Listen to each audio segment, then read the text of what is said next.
Hi, my name is Sharon Evans. I'm the founder and director of Oasis Housing, and we are a 501c3 nonprofit with the opportunity to serve adults with mental health concerns. And I have with me today one of my ladies and good friend, current family member, Bree. And Bree's been willing to talk with us today about what it's like to have a mental health diagnosis. And so we're just going to chat about that. And my opinion about mental health and mental illness is that it's been interesting over the years to see how mental health is treated differently than other health. Other parts of the body aren't treated in the same way as a brain disease is, and that's what mental illness is just a disease in the brain instead of something in the kidneys or the heart or the liver. And instead of considering it as a brain disease, sometimes there's more frustration about it. Sometimes a person with that diagnosis might feel embarrassed about it. Maybe their friends and family aren't as supportive as they would hope. And so that's the purpose of this podcast, is just to become more familiar with the different ways we can be healthier in our brain, and also maybe understand the whole landscape of mental wellness better. And so I thought the first way to talk about that would be to speak with people who have some diagnosis for that. I personally have struggled much of my life, including as a teenager, perhaps even younger than that, with depression. And my diagnosis of depression now is also connected with multiple sclerosis, which is something that I also have a diagnosis of. And depression can be sometimes situational. There can be when we get a scary health diagnosis, or we're in a really difficult situation, work, home life, personal life. Sometimes we can have depression that's a situational depression. Otherwise, we have depression that's a biochemical depression that is a misfiring in our brain. And sometimes we have both. And sometimes, like biochemical type depression that's a misfiring in the brain, can be chronic. It can be different levels of severity. It can affect people differently. And so I wanted to be able to chat about that. And one of the things that is really common among, I'm sure, all countries of the world, but it's definitely common in the United States, is depression. And I wanted to get some feedback about how depression has affected you, Bree, and when I feel extra depressed, and I do take medication for it, I become just lack of interest in like anything. I could just go to bed, preferably with a Diet Cola and some chocolate, a good movie, a good book, but then that's it. I want to be in bed with my blankets. I don't have any energy or enthusiasm for much of anything. How does your depression feel for you, Bree? Well, a lot like you, I have motivation for absolutely nothing. Like not even reading a book or anything. I just I just want to sleep. Um and sometimes a lot of times when I get so depressed and get my head gets in such a dark place, I just want it to end and I want to feel something. So I've harmed myself, and sometimes I just want it to end completely, and I've wanted to commit suicide. Um, I also, like, other than just not wanting to do anything, I also get very irritable, and I'm usually a bubbly, happy, laughing person. That's definitely true. Yeah. Yeah. So for you, do you find yourself getting quieter I do or just grumpier, more irritable, both. or both? Okay. Yeah. Yeah, just not as interested in having a conversation with I'm not anybody interested or at all. in anything. Yeah. Mm-mm. So for you then, what what it sounds like you would like those around you to understand is that when you're like that, that to pay attention to that that is how depression is showing up for you. Yes, and but also even if I tell someone I just want to be alone, but they can see the signs of my depression coming on, Mhm. it's not a good idea to just leave me completely alone Mhm. because when I do get to dark spaces, they can get pretty dark. Um, Mhm. and sometimes it's just a good idea to just peek in on me or something, make sure I'm doing Okay. okay. Okay. And inside of yourself, can you tell like how deep the depression is getting? Like, are there levels like on a scale 1 to 10? Yeah. Do you have and can you feel that inside? Do you have internal warning signals when it's getting, say, past like a level 5 or? Um, I would say so. Yeah. Because sometimes when it starts, I just, I start just to get more tired at first, I think. Mm-hmm. Okay. Um, and then the irritability starts coming on. And usually I feel that inside, that's more internal than it is outside. I feel it internally first Okay. before it starts to actually come out. Okay. And when it comes out, then I don't like being rude or mean to, or irritable with people. And so I start isolating. Mm-hmm. And does that make you feel worse about yourself when you're like, if you say something that Yes. doesn't feel like it's really yourself and how you want to present yourself and you feel worse? Yeah, I don't like being fake. Yeah. Yeah. Well, but when you're feeling irritable, is that being fake or Well, just a I sign try to of it? hide it is the Oh, thing, okay. and So that, like, okay. Yeah. and also, but it's also I don't mean the things I say when I'm irritable. Mm-hmm. Okay. Like I don't like because sometimes I can be pretty mean when I'm irritable. I Okay. try not to let that part of me out Okay. because I like to be nice to people. So Mm-hmm. Yeah. And it doesn't sound like you like yourself very much when you're in that state of feeling irritable because that's part of the depression getting worse. Is that right? mm-hmm. Okay. Yeah. Do you mind if I ask you about the self harm? Maybe Yeah, you talk a can. little bit about that? Okay. I know you've had some real significant times of self harm, and that started, if I remember right, when you were a child. Is that accurate? My self harm started as a child, but it didn't get like severe until I was a teenager. Okay. Okay. And was that, do you feel like that was because your depression was getting more and more severe, or did you see any patterns at all, or? Yeah. There was just big story that kind of led Okay, up to it. so a life experience that led to A that? few. Few. Okay. And yes, depression did get worse as well. So, Okay. Okay. So you had, it sounds like you had biochemical things and situational things that kind of came together and created like a major storm most of it for I you. think was situational because a Okay. lot of the times when I was depressed as a child, it was because of things that had happened. Things that happened to you. So Um, so outside influence was and then triggered the I depression. kept it in, Mm-hmm.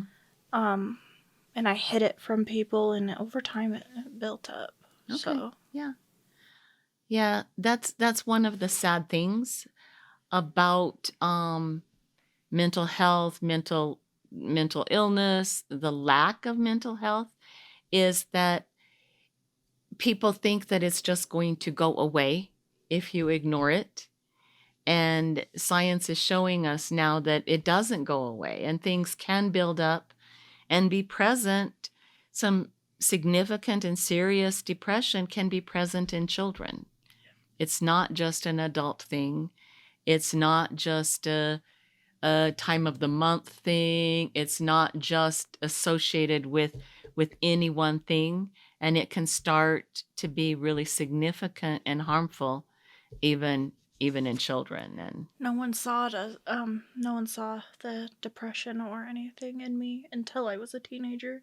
okay, So I was like alone in that aspect, like okay.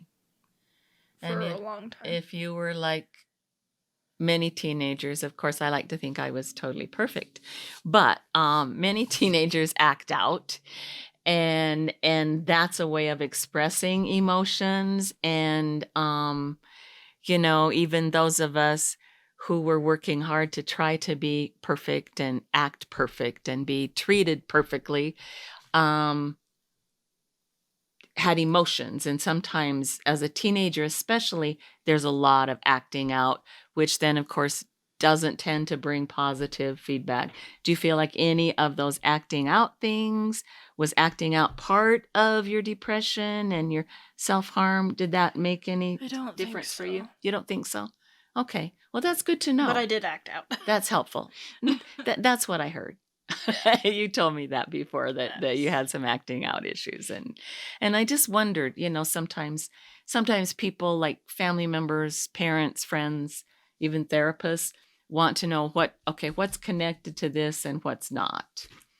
What can be something that can be modified, and then what's just a typical age stage thing, that you want to address. So, back to the self-harming thing. You've told me before that seems to that stops the depressive feeling. Am I remembering that right, or how do I say that better? It doesn't stop it, but it eases it. It eases it off. Yeah. It's just easier to feel something physically. Okay. And sometimes, I mean, it really is, and it's a high, really. Okay. Because when you get hurt, your body, like, it physically releases dopamine. Okay. And so I kind of have gotten a high off of it, and Okay. it does turn into addictions for people. Okay. But also sometimes I feel like I deserve it. Okay. So self-harming sounds like there's several aspects to it. There can be different reasons. It can be a way of punishing yourself, a way of getting some chemicals released that feel better at the time. Can I say something? Of course. Yeah. Sometimes I've self-harmed even when I'm feeling happy. Okay. I don't do that anymore, but Okay. I used to when I was younger. Okay. Because it is an addiction, and I want to feel the rush, I guess. Yeah. Okay. Okay. So it sounds like there's so many different components that are part of this. And part of it is that there is a positive result of it sometimes. And it sounds like it's also like a behavioral thing, maybe a habit, do you think, is part of it or not? Yeah, an addiction. Okay, so more than a habit, an addiction that is. And so to me, that sounds like then that's a learned behavior that becomes addictive because of the result of it. Is that accurate to say? Yeah. Okay. Because it's how I dealt with everything. Okay. And then it didn't make me feel better, so I started doing it like more and more and more. Okay, more and more. Okay. And then I'd just do it anytime, even when I was happy. Yeah, and that, I would think that would be really hard for those around you to know then, if you're happy and you're doing that, probably have a hard time understanding that. Yeah, that, I guess that's even a little tricky for me to understand, that when you're happy and you do it, but that's not something I do anymore. It's something I had that you used to when I was very much younger, like okay. teenager. Was that still. A teenage yes thing then? Okay. And it does is something I think I can understand a little bit better, to think that if you are basically sidetracking yourself, that self-harming changes what you're focused on. Is that, or is that not accurate? I'm not sure. Okay.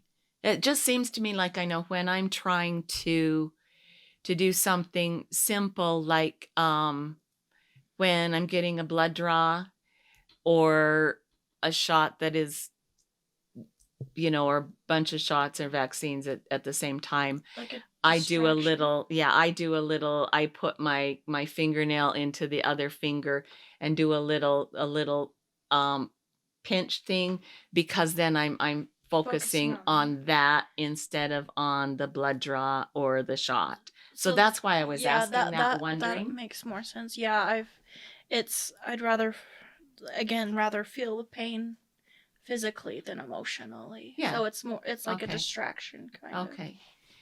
And So. is there any part of that, because the self-harm pain will then, it won't last forever, or is that thought not a part of it at all? That's Okay. not part of it. It's not that it's okay, this is short term, so I just you want it, you I want need the an- emotional pain to stop, Yes. and that's your outlet at that time.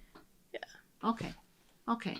I think that's something that is really difficult for a lot of people to understand. What would you say to people who are trying to understand that? Let's ask that part first. Don't assume it's for attention. Okay. That sounds like maybe you've had that experience before, that people think that it's for attention, or I have, but almost as a teenager, every, maybe? even as an adult. Oh, really? Yes. Okay.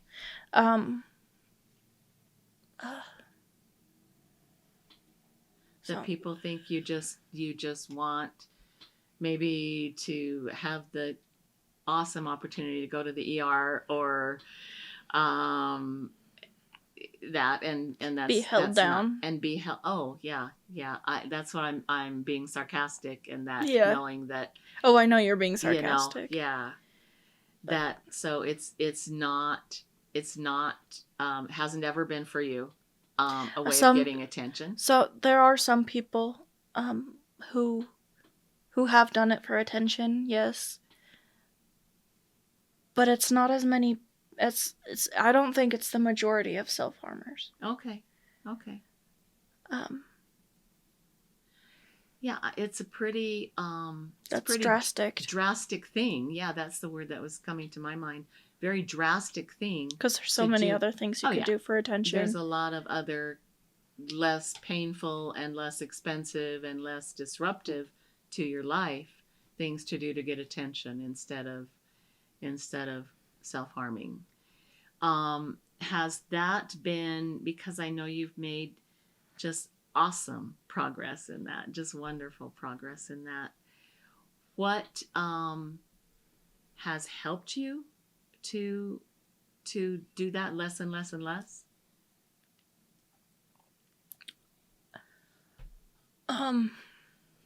People, and it's mainly since I got out of the state hospital. Okay. The only reason I got out of the state hospital is because I really just had to fake it till I made it.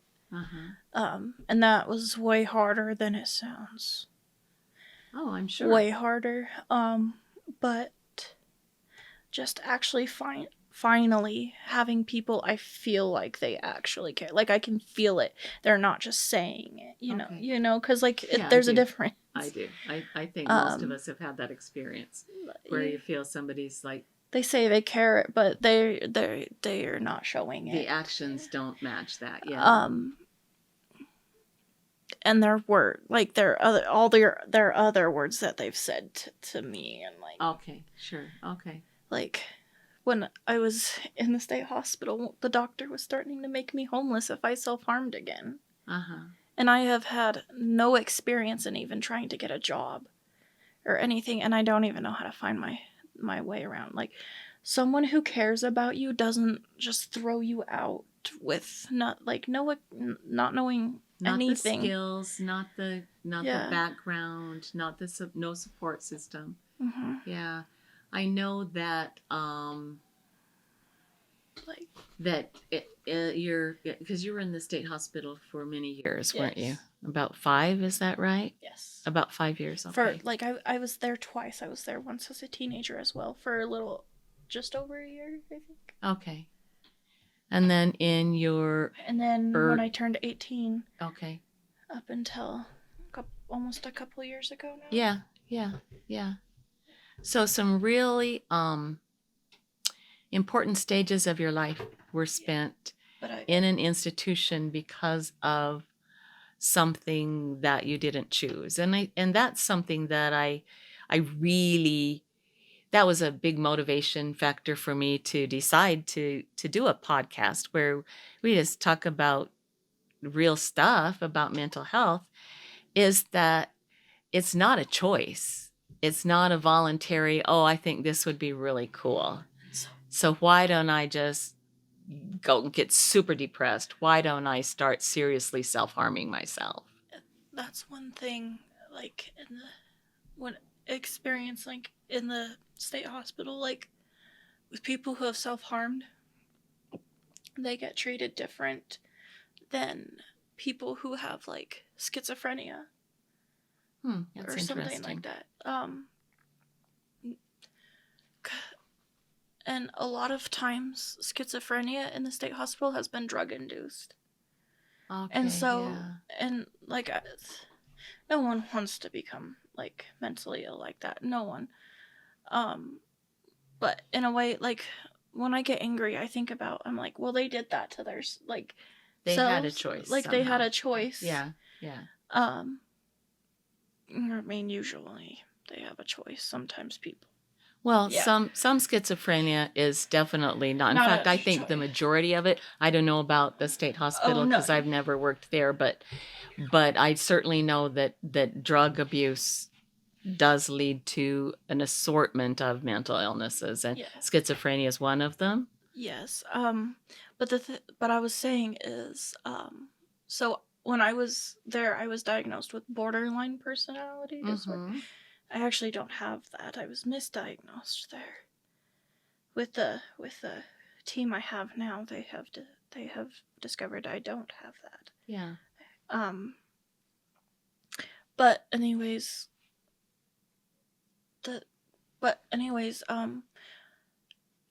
borderline personality disorder is it's a trauma disorder. It's not something you had any choice in whatsoever.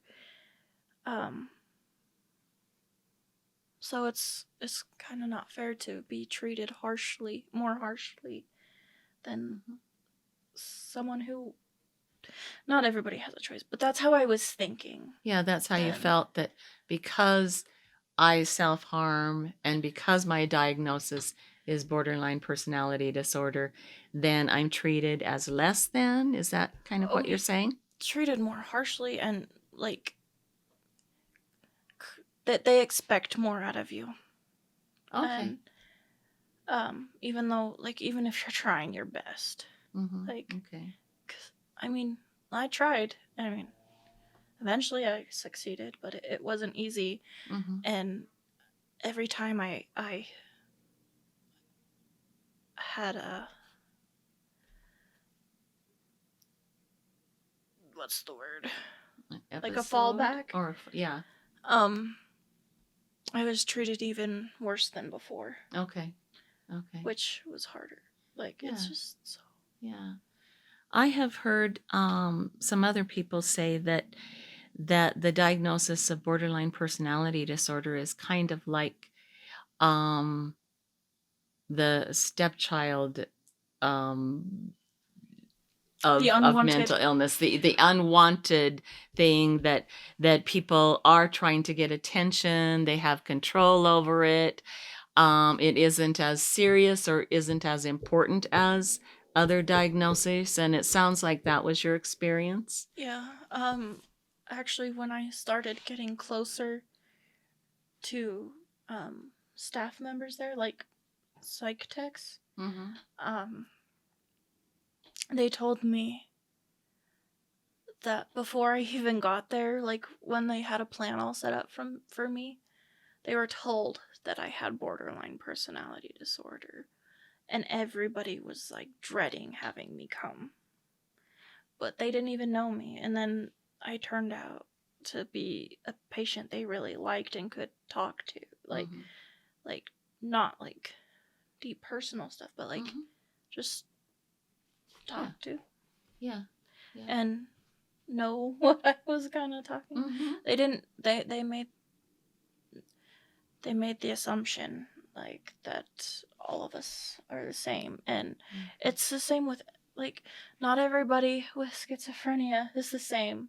Not everybody with any of those other mental disorders are the same. That's the same with borderline. Not Mm-hmm. all of us are the same. Yeah. And I it's not fair to be treated it's so. it's definitely not fair. And that's one of the things that I feel strongly about also is just that it's not a one size fits all. Just like most diseases have a lot of variety in. It's just like for instance, MS is not a one size fits all disease that everybody who has that diagnosis is the same. And mental health, mental illness shouldn't be any different than that. That it is there's unique human beings that have a disease, a variety of diseases, and it seems to me that each person also has a lot of complexity, even if they might two people have the same diagnosis. It doesn't mean that their experience or their behavior or their treatment even should be exactly the same. Like when someone has gotten COVID, Yeah. like like I never lost my taste and smell but other people have. Like it's the same sickness, but it's not the same Yeah. because it affects people different. It It's like it that.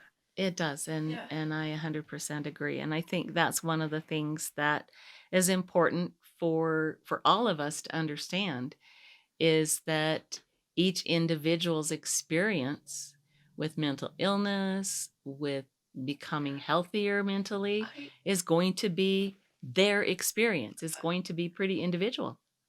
I also hate when people say you're not as sick as them, but I'm experiencing it my own. Yeah. Like you're who are you to tell me what I'm not feeling is As important, maybe? yeah. Yeah. Yeah. Yeah. Because that really does hurt because then I feel like they're not putting as much care as they could. Like like Mhm. in in all the placements I've been in, I feel like just I could have received more care um than I did. But because I wasn't as sick as other people. Mhm. And do you feel like part of that is, I mean, knowing you for well over a year, um, as one of my kids, one of my people, um, you're very, under most circumstance, you're very outgoing, you're very intelligent, you have a great personality, easy to talk with, easy to get along with. Do you feel like then because of that, people have judged you that your illness when you're having a rougher time isn't as important as others? Yes, because I am higher functioning, but that Mhm. doesn't mean I don't struggle. So Yeah, yeah, everybody struggles. yeah. And from what you've told me in the past, it sounds like you had similar experiences at other psychiatric facilities that you've been in over the years, because this has been a long time illness that you've struggled with at least since your early teen years, perhaps down from the time you were in elementary Oh, school going forward, I've been in a mental health system since I was very young. Um but I started going um into placements and programs and stuff at the age of 14. Okay. Okay. Yeah. And do you feel that the same kinds of judgments have been pretty much consistent Yes. across the board? Okay. With yeah, like I was 16 the first time someone told me that I had borderline, even though it's not something you are really able to be diagnosed with until you're an adult. Okay. Yeah. Um, but ever since that happened, that diagnosis followed me, and Mm-hmm. people saw me different. Didn't see me like I feel like a human, Okay. really. Yeah, that's another thing you've told me several times over the year or so, is that you felt definitely negatively judged and treated as less important than other people because of that diagnosis that you'd kind of been branded with. You know, And there was harsher punishments as well. oh, were they? Yeah. Like, can you share some of those or? Well, it's just like, I told you about being stuck in a room for over a year. Yeah. I wasn't allowed to talk to anybody. I wasn't allowed to talk to the techs. I was allowed to talk to peers, but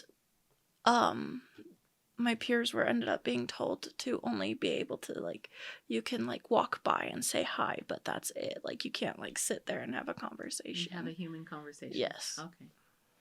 So that was a punishment. But they wanted due to to make your illness. They wanted to, because they thought I was doing that for attention and that I did not want to leave the hospital.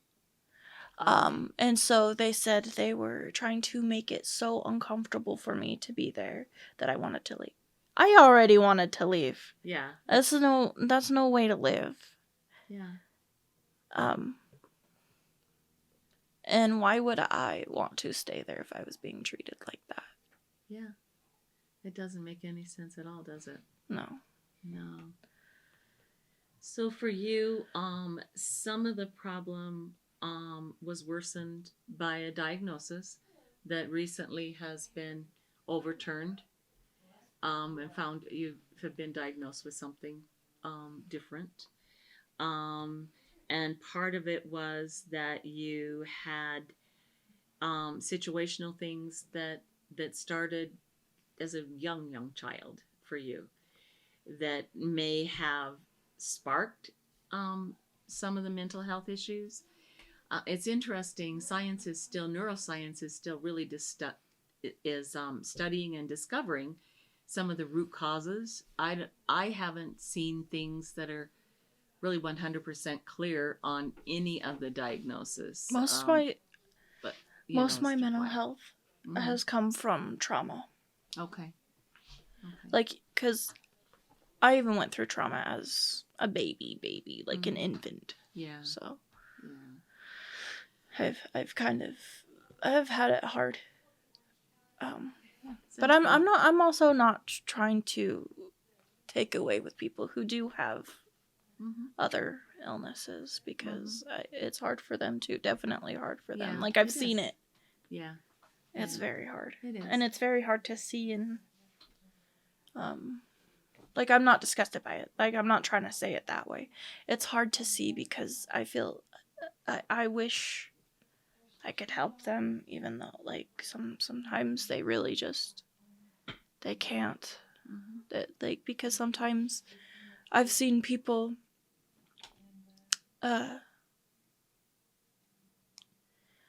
they used to be able to have a conversation like how you and I are having one right now. When they first got on meds. Okay. But then they stopped taking their meds. Okay. And they went back even past where they were, they even worse. Yes. And they can't have a conversation at all. Yeah. And they're just so far in their mind, and so just gone. Yeah.